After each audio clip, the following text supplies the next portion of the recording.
আমাদের কাছে আমরা দিয়েছি সেগুলো যাতে বাস্তবায়ন করতে হবে। আল্লাহ রাব্বুল আলামিন সেই তৌফিক দেন। আমি সবার কিছু দোয়া চেয়ে আমি আমার কথা শেষ করছি। আল্লাহ হাফেজ। ধন্যবাদ আমাদের আজকের সম্মানিত মাননীয় মাননীয় মেয়র খুলনা সিটি কর্পোরেশন মাননীয় মেয়র জনাব আব্দুল খালেক আমাদের মাঝে তার মূল্যবান সময় দেওয়ার জন্য মাহফিল ইন্তেজামিয়া কমিটির পক্ষ থেকে অনেক অনেক ধন্যবাদ জানাই। এই মঞ্চে উপস্থিত ছিলেন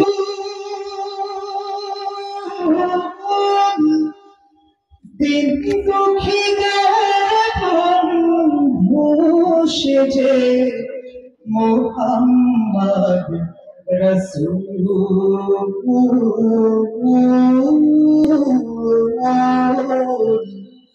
মোহাম্মদ রাসূল শরীর নভে চাঁদ সে তারা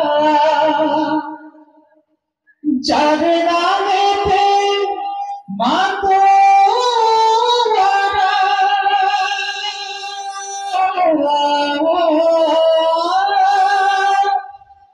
শরীর নভে চাঁদ সে তারা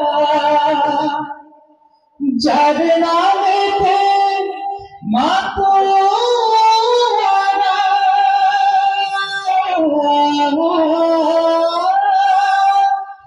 যারা গোমন করবে হাসি আলোর মোহাম্মদ রাসূল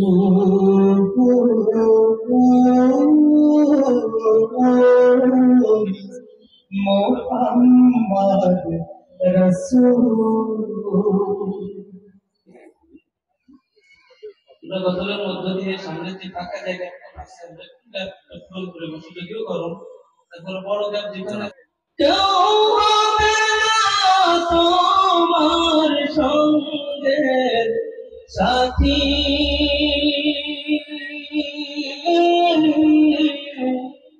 কাহার লাগিয়া কন্দ দিবারাতি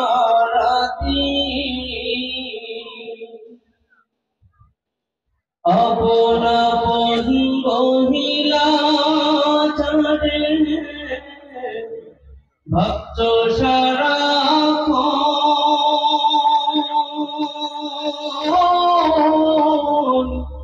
আসলে যে কোনই তারা কেউ নয় রে আপন তুমি আজ না نحمده ونستعينه ونستغفره ونعوذ بالله من شرور أنفسنا ومن سيئات أعمالنا من يهده الله فلا مضل له ومن يضلله فلا هادي له ونشهد أن لا إله إلا الله وحده لا شريك له ولا ند له ولا ضد له ولا مثل له ولا مثيل له ونشهد أن سيدنا وحبيبنا ورؤوفنا ووسيلتنا وطبيبنا وطبيب أرواحنا ومولانا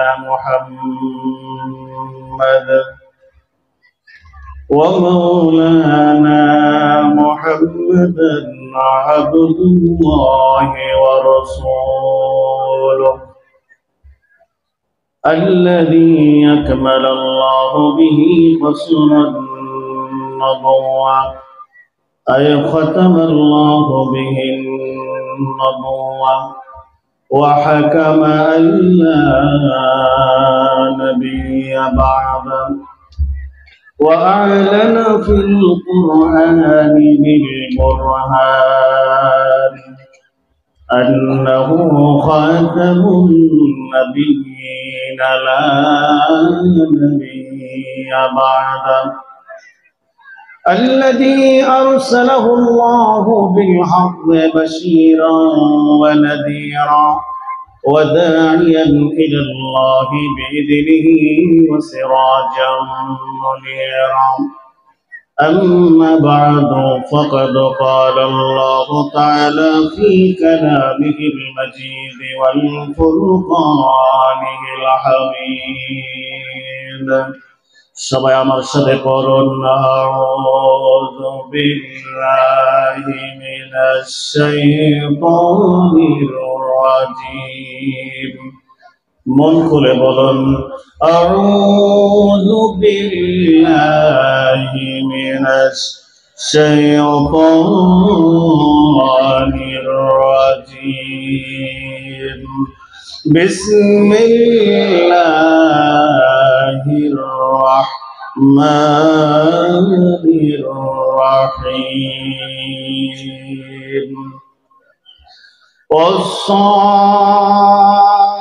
والصافات صفا فالزاجرات زجرا فالتاليات ذكرا إن إلهكم لواحد وقال تعالى في شان حبيبه مخبرا وآمرا إن الله وملائكته يصلون على النبي يا أيها الذين آمنوا صلوا عليه وسلموا تسليما আল্লাহ রাব্বুল আলামিন এই সূরার প্রথমে কসম করেছেন। খেয়াল করবেন, কোরআনের তাফসীর সূক্ষ্ম মেধা দিয়ে দৃঢ়তার সাথে মনোনিবেশন করে শুনতে হবে। কোরআনুল কারীমের এই সূরার ভিতরে আল্লাহ রাব্বুল আলামিন কসম করেছেন। কসম করে একটি কথা তিনি বলতে চাচ্ছেন। আমরা সেই কসমগুলো কি করেছেন, শপথগুলো কি আমার আল্লাহ, সেই কথাটুকু আমরা শুনব। আর এই কথাও মনে রাখতে হবে, আল্লাহ রাব্বুল আলামিন সৃষ্টির যে কোনো সৃষ্টিকে নিয়ে কসম করবেন, মানুষ আল্লাহকে ব্যতীত অন্য কাউকে কসম করবে। কথা মনে থাকবে?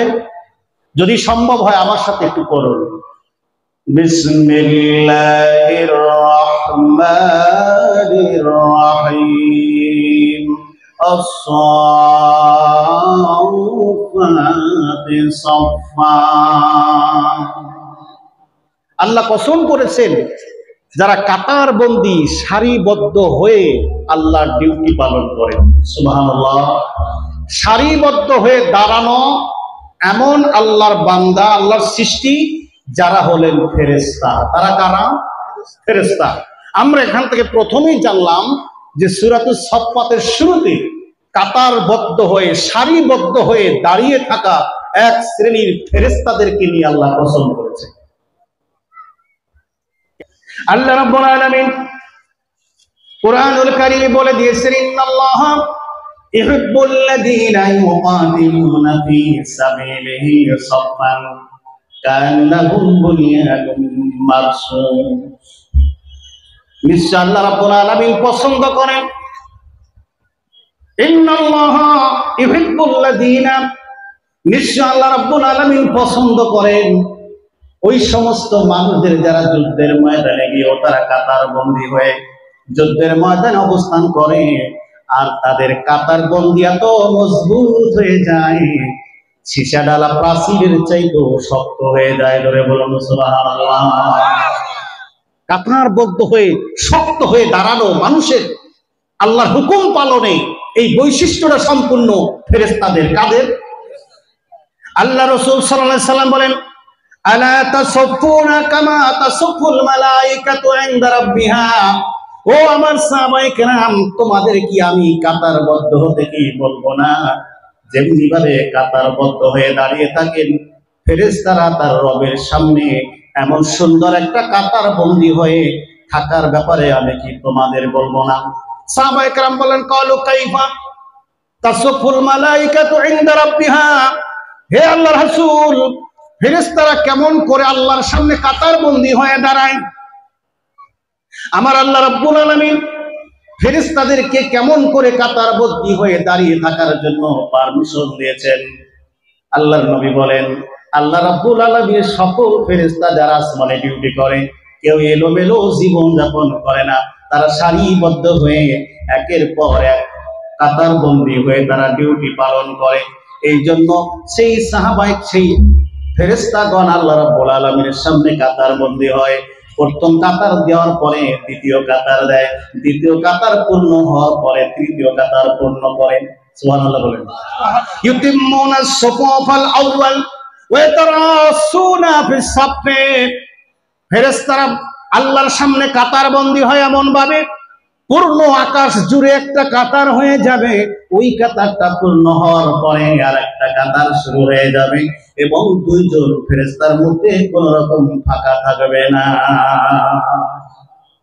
হয়তো রাসূনা ফিস সাফে, ফেরেশতারা এমন ভাবে কাতারবন্দি হয় যে একজনের গায়ের সাথে, শরীরের সাথে, দেহের সাথে আরেকজন মিশে মিশে দাঁড়াবে। আপনারা নামাজে কেমনে দাঁড়ান? আপনারা কেমনে দাঁড়ান? এই জন্যই কারো গায়ের সাথে কারো শরীর যেন না লাগে, এই জন্য এক হাত ফাঁকা করে আপনারা দাঁড়ান।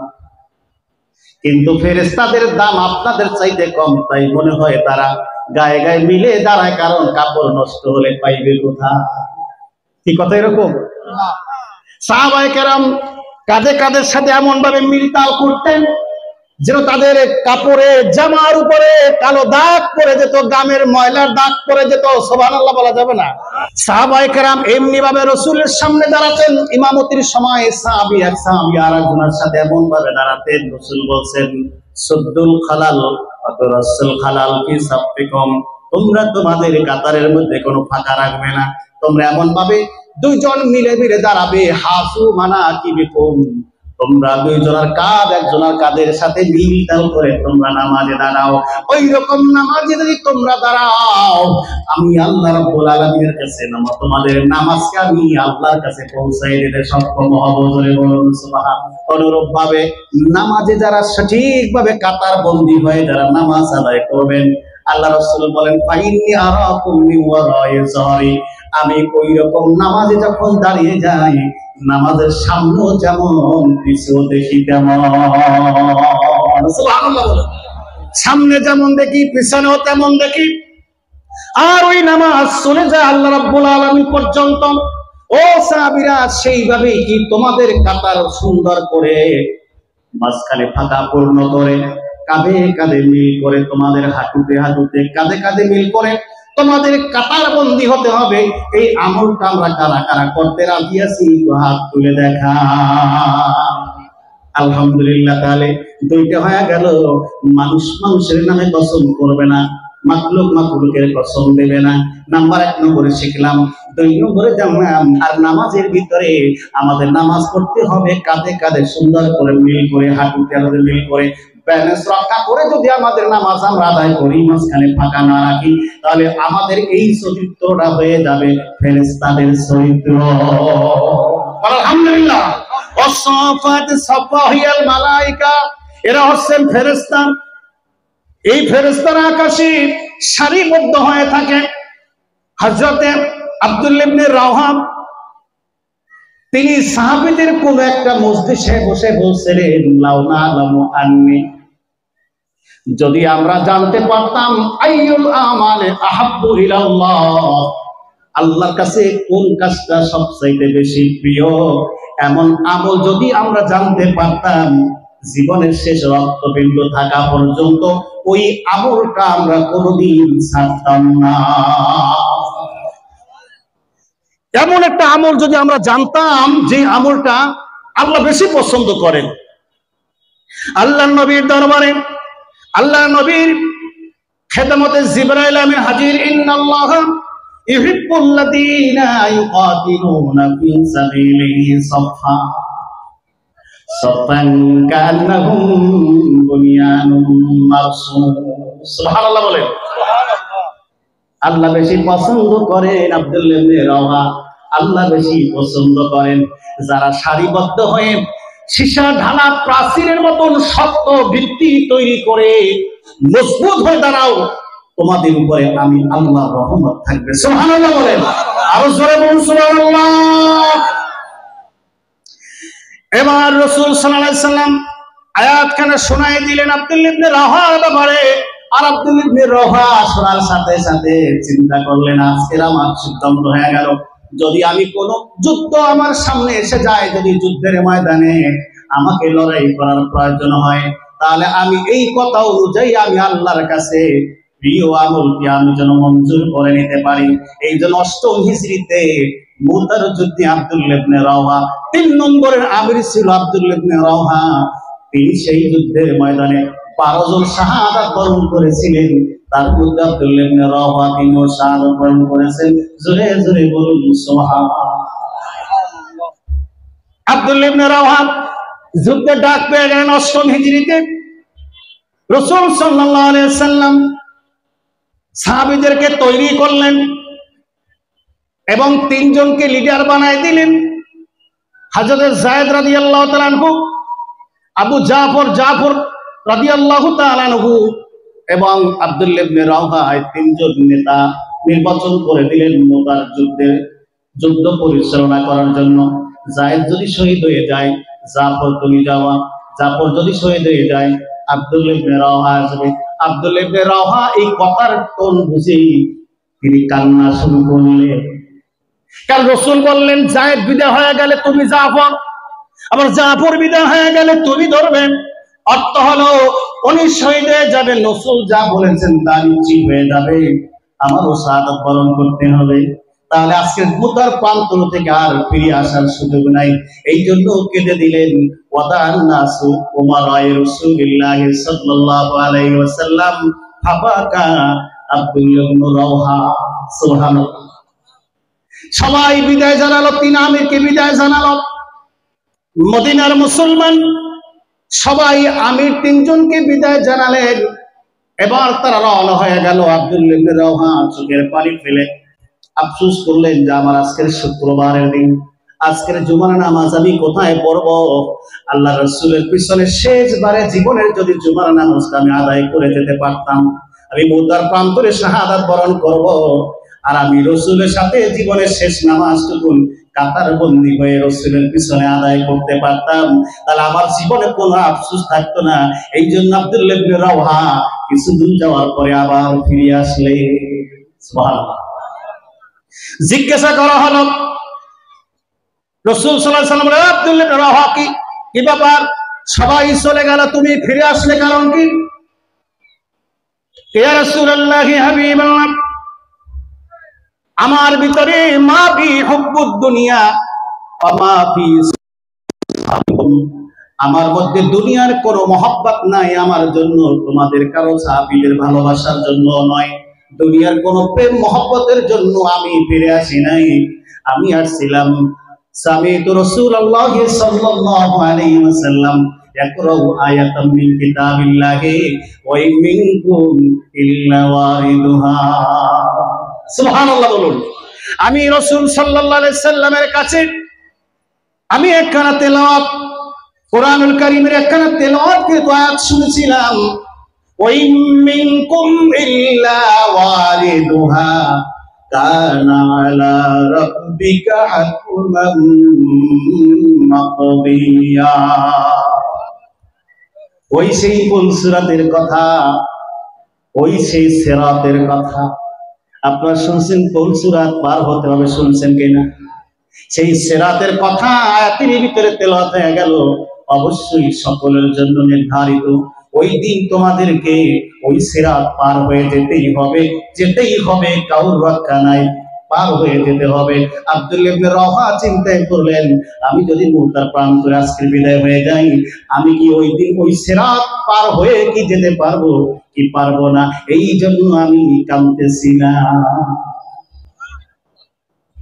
সবাই আমার সাথে পড়ুন, ওয়াইম মিনকুম ইল্লা ওয়ারিদুহা কানা আলা রাব্বিকা হাতমান মাকদিয়া। আপনাদের সিরাত পার হওয়া লাগবে, সেই দিনকারে পার হতে হলে আল্লাহ রাব্বুল আলামিনের মঞ্জুরি ছাড়া কারো পার হওয়া সম্ভব নয়। ঠিক কিনা বলেন? এই জন্য কিয়ামতের ময়দানে প্রথম মানুষকে জিজ্ঞাসা করা হবে কি জিজ্ঞেস করা হবে? কোন আমলের ব্যাপারে জিজ্ঞাসা করা হবে বলুন না একজনে? হ্যাঁ, আউয়ালু মা ইউহাসাবু বিহিল আবদু ইয়াউমাল কিয়ামাতে কি? as-সালাত। নামাজের ব্যাপারে তোমাকে ইন্টারভিউ নেওয়া হবে। আব্দুল্লাহ ইবনে রাওহা এবার রাসূলের সামনে পড়ে গেলেন, কি ব্যাপার, তুমি কেন মুসলমানদের জামাতের সাথে গেলে না, কারণ কি? এবার আব্দুল্লাহ ইবনে রাওহা বলেন, ইয়া রাসূলুল্লাহ, আমি আপনার সাথে আজকের এই জুমার নামাজ আদায় করে তারপরে যেতে চাই, কারণ আপনার পিছনে একাত্ত নামাজ আমার জন্য তামাম পৃথিবীর চাইতে বড় দামি মনে হয়। রাসূলের পিছনে একাত্ত নামাজ আব্দুল্লাহ রাওহা বলেন দুনিয়ার সবচেয়ে আমার কাছে বেশি সম্মানিত দামি মনে হয়, এজন্য শেষ জুমার নামাজটা পড়ে তারপর আমি রওনা দিতে চাই। রাসূল সাল্লাল্লাহু আলাইহি সাল্লাম বলে, শোনো, লাউ আনফাকাতা মা ফিল আরদি জামিআন মা আদরাকতা গুদওয়াতাহুম। শোনো, যুদ্ধের ময়দানে একটা সকাল, যুদ্ধের ময়দানে একটা বিকাল, যুদ্ধের ময়দানে সকাল বেলা কিছু সময় অথবা বিকাল বেলা কিছু সময় যদি দিন প্রতিষ্ঠার জন্য তোমরা সারিবদ্ধ হয়ে যুদ্ধের ময়দানে অবস্থান করো, তাহলে অতটুকু সময়ের যে দাম আল্লাহর কাছে গোটা দুনিয়ার সব কিছু যদি উজাড় করে দাও, তারপর যুদ্ধের ময়দানে এক মুহূর্তের সেই সম্মান তুমি অর্জন করতে পারবে না। আল্লাহ রাব্বুল আলামিন বলেছেন, সফান সারিবদ্ধ হয়ে কাতারবন্দি হয়ে যেই মানুষগুলো সালাত আদায় করেন, কাতারবন্দি হয়ে যেই জাতিরা ঐক্যবদ্ধ হয়ে চলে, গভীর রাত্রে তাহাজ্জুদের সালাত আদায় করে, যুদ্ধের ময়দানে যারা কাতারবন্দি হয়ে যুদ্ধের ময়দানে অবতীর্ণ হয়, যেই জাতির মানুষেরা মসজিদে কাতারবন্দি হয়ে সালাত আদায় করে, ওই মানুষদেরকে আমি আল্লাহ রাব্বুল আলামিন বড় ভালোবাসি। তাদের দেখে দেখে আমি আল্লাহ নিজে মিষ্টি মিষ্টি হাসি। সুবহানাল্লাহ বলেন। আমার কাছে সবচেয়ে বড় দামি ওই বিষয়টি যে হেঁটে হেঁটে সামনের কাতার পূর্ণ করে দেয়, আমার কাছে দামি। আল্লাহ বলছে আমার কাছে দামি যে হেঁটে হেঁটে গিয়ে সামনের কাতার পূর্ণ করে দেয়। ইন্নাল্লাহা ওয়া মালাইকাতাহু ইউসাল্লুনা আলাল্লাযীনা ইয়ালুনা সুফুফাল উলা। যেই ব্যক্তি সামনের কাতারের দিকে অগ্রগামী হয়ে যায়, সামনের কাতারের দিকে আসে, অমামিন খুতুওয়াতিন আহাব্বু ইলাল্লাহ, আর এক একটা কদম আল্লাহর কাছে সবচাইতে প্রিয়, ইয়ামশিহা মিন খুতুওয়াতিহি, সে তার কদম দিয়ে যে হেঁটে হেঁটে সামনের কাতারটা পূর্ণ করতে চায়, আর এক একটা কদম আমি আল্লাহর চাইতে বড় দামি, এর চাইতে বড় কোন কদম আমার কাছে আর প্রিয় নাই। বলেন নবী সাল্লাল্লাহু আলাইহি ওয়াসাল্লাম, সালাসাতুন ইয়াদহাকুল্লাহু ইলাইহিম, আর-রাজুলু ইয়াকুমু মিনাল লাইলি ওয়াল কওমু ইযা সুফুফা লিস-সালাতি ওয়াল কওমু ইযা সুফু লিল কিতাল। জোরে বলুন সুবহানাল্লাহ। আল্লাহ তিন শ্রেণীর মানুষদের উপরে খুশি থাকেন, এখানে হাসার কথাই বলেছেন। আল্লাহ খুশি হয়ে হেসে দেয় ওই শ্রেণীর মানুষ যারা রাত্রি বেলায় দাঁড়ায় দাঁড়ায় কি করে? তাহাজ্জুদের সালাত পড়ে। তাহাজ্জুদের সালাত যে ব্যক্তি দাঁড়ায় পড়ে, আল্লাহ পাক আনন্দ হয়ে খুশি হয়ে তিনি হেসে দেন, আরে আমার বান্দা সব মানুষগুলো ঘুমাইলো আর আমার বান্দা এখন তিনি আমার জন্য দাঁড়াইলো। সুবহানাল্লাহ। এই দাঁড়ানোটা আল্লাহর কাছে খুব প্রিয়। রাসূল বলেছেন এই তিন শ্রেণীর মানুষের উপর আল্লাহ হাসেন, দেখে দেখে মুস্কি হাসেন। আল্লাহ পাকের কুদরতি হাসা, তিনি হাসেন। এক শ্রেণী মনে রাখবেন, কে? তাহাজ্জুদ গুজারি। কে বলুন? কে গুজারি? তাহাজ্জুদ গুজারি। একজন হলো তাহাজ্জুদ গুজারি, দ্বিতীয় জন হলো ওই সম্প্রদায়, ওই এলাকার, ওই সমাজের, ওই মহল্লার মানুষেরা যারা কাতার বন্দী হয়ে নামাজ আদায় করে। কি বন্দী হয়ে? কিন্তু আল্লাহ রাসূল সাল্লাল্লাহু আলাইহি ওয়াসাল্লাম বলেন, আতিমুস সুফুফা, তোমরা নামাজ পড়ার জন্য তোমাদের কাতারকে কমপ্লিট করো। আতুরাসুল খালাল আল আউয়াল ফাল আউয়াল, তোমরা দুইজনের মাঝে জায়গা পূর্ণ করো, এরকম করে প্রথম কাতার, দ্বিতীয় কাতার, কাতার পূর্ণ, আর একটা হলো কাতারের মাঝখানে গ্যাপ পূর্ণ। এই দুইটা করার পরে তারপর রাসূল নামাজ শুরু করতেন। সুবহানাল্লাহ, আলহামদুলিল্লাহ। তাহলে এর গুরুত্ব অনেক বেশি। এবার আরেকবার পড়ে নেন, সাফাতি সাফান ফাযাজিরাতি যাজরান ফাতালিয়াতি যিকরা। তিনটা কসমের কথা বলে মাহফিল শেষ করব। এক নম্বর হলো কাতার বন্দী হয়ে যে ফেরেশতারা দাঁড়ায়, আল্লাহ নবী বলেন আকাশে এত ফেরেশতা আছেন, লা ইয়াহসা আদাদুহুম ইল্লাল্লাহ, তাদের সংখ্যা পৃথিবীর কোন মানুষ কেউ গণনা করে শেষ করতে পারবে